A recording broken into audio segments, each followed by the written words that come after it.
welcome to Coffee Talk with Christina. I decided to change the name of the channel, Coffee with Christina, or Coffee Talk with Christina. We'll see how I feel like after this video. There's just been a lot of things that I've wanted to talk about, some things that have been on my mind,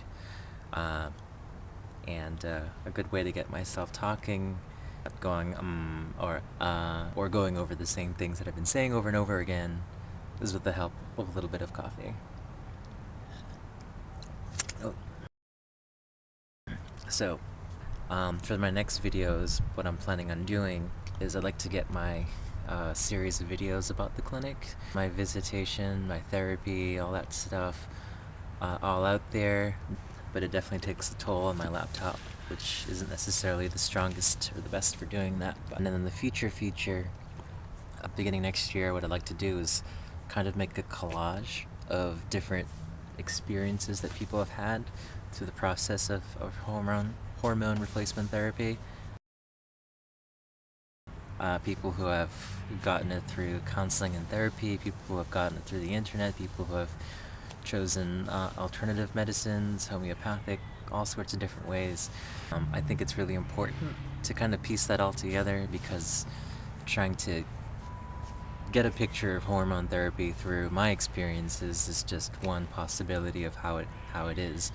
And granted, how there's no kind of federal legislation, there's no actual set of standards right now, I think it would be a really cool idea to just have all these different people kind of giving a fuller and complete idea of what it's like. So one thing that's been on my mind for this video, what I did want to talk about was just appearance. And appearance. It's incredible how much gender and appearance and the feeling of wearing clothing and the way you feel when you wear certain clothing, makeup and all that stuff, it just changes the whole dynamics of gender. It would be really interesting if we were able to just kind of be around a person and just actually get to know them and talk to them and take them for who they are. But unfortunately, that's just not the case. So I'm not necessarily the best source for this. I've heard and read studies and surveys about some of the first things that people ascertain when they look at you and when they first meet you, and some of the things that happen in the recognition process is that people get an idea of what your sex and what your gender is, and usually it's a one-to-one mix and it's all even and there's no way and ifs, ands, or buts about it. So I don't know how much of this is all entirely biological, but I do know that a lot of it is socialized. One of the things that really gets to me is the fact that, while I do enjoy putting on makeup and wearing a wig, getting all dressed up and feeling good, that's not representative of who I am most of the time or all the time. While I do enjoy it, there are times where I just want to dress down and not want to have to worry about those things and have something low maintenance and just go out the door, instead of having my friends end up waiting for me. And then there are times where I am not going to wear makeup and I'm not going to put on a wig and I'm just going to put this on and wear a woman's cut shirt and woman's jeans, and this makes me feel good, and this is where I want to be right now today. My reception from other people that I don't know is generally completely full of question marks, or okay, I'll just ignore that. On one hand, I'm hoping that I get people questioning questions and asking questions and talking, and even if it's not necessarily the best conversations, at least it's in their mind. On the other hand, I feel just as feminine as I do a day where I have my whole setup. Then there's the other aspect where, out of the 28 years I've been alive, people have accepted me and I've been socialized as a male, and that's how I've been received. I can't disregard that and I won't ignore it. It's a part of me and it's a part of my identity. Even though who I am and how I identify has been living in parallel and in silence for a long time, I also want to cherish the person that I have survived and struggled to be.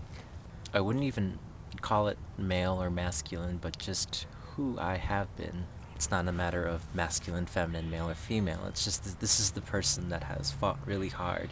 There's the warrior in me, and now this other side of me has to fight just as hard or even harder. So I want to respect both of those parts, as they've been like a result of becoming who I am, and the person that I am and the way that I'm fighting now is in no way able to stand up and do it without the first half. Well, I could be stressing myself out about all these different things, about wanting to be this and pass as that. In Transgender Warriors, speaking of warriors, Transgender Warriors by Leslie Feinberg, there's this one chapter about passing, and at the end, she just finishes off the chapter by saying, well, it's in the concept of passing that has been a result of oppression. It's taking something like who a person is that doesn't necessarily fall within these guidelines or these poles of existence, and putting them on there and creating this artificial dynamic which causes stress, anxiety, fear from other people. And it's important for me to remind myself not to carry the standards that other people have. I do recognize the other standards, that's the standards that other people have. But at the same time, I'm learning to unadopt that. I feel like in that process of unadopting and letting go and releasing myself from the ways with which other people think and have told me to think, I've made some grounds as to understanding who I am. It doesn't exist on just a masculine and a feminine scale. That this is the person that smiles, and that this is the person that does the good things, and this is the person that has continued to struggle and has listened to her friends and has been there for my family. And that's the person that I cherish, and that's the person that I love in me. And love itself is just, it's so beyond any social construct that to stop there is to completely ignore love as it is.